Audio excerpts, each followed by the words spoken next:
আসসালামু আলাইকুম। সকাল, সকাল ঘুম থেকে উঠে কিচেনের সব কাজ করার পর আগেই মাথায় আসে যে ছেলে উঠে যাবে, ওকে খাওয়াতে হবে। তো ওর জন্য আগেই প্রস্তুত করে রাখবো।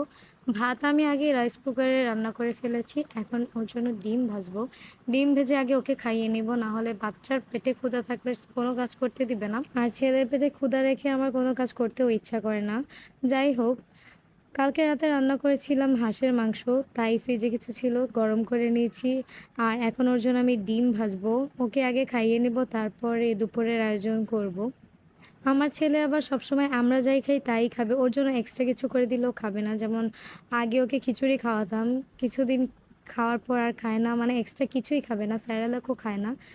ও শুধু বলবে মাম্মার ভাত, বাবার ভাত, আম্মুর ভাত, বাবার ভাত, এইগুলাই। মানে আমরা যা খাই আমি খেলে মার ভাত আর বাবা খেলে বাবার ভাত, আমাদের ভাত খাবে। আর এইভাবে ডিম কুসুম আনাম করে ভাজা আমার ছেলের খুবই পছন্দের। ও এটা খেতে অনেক পছন্দ করে, তার জন্য ওর জন্য এভাবেই ভাজি। পেঁয়াজ দিলেও খায় না। রান্নার এই পর্যন্ত এসে ও আমাকে বারবার ডাকছে যে আম্মু আসো, ভাত খাবো।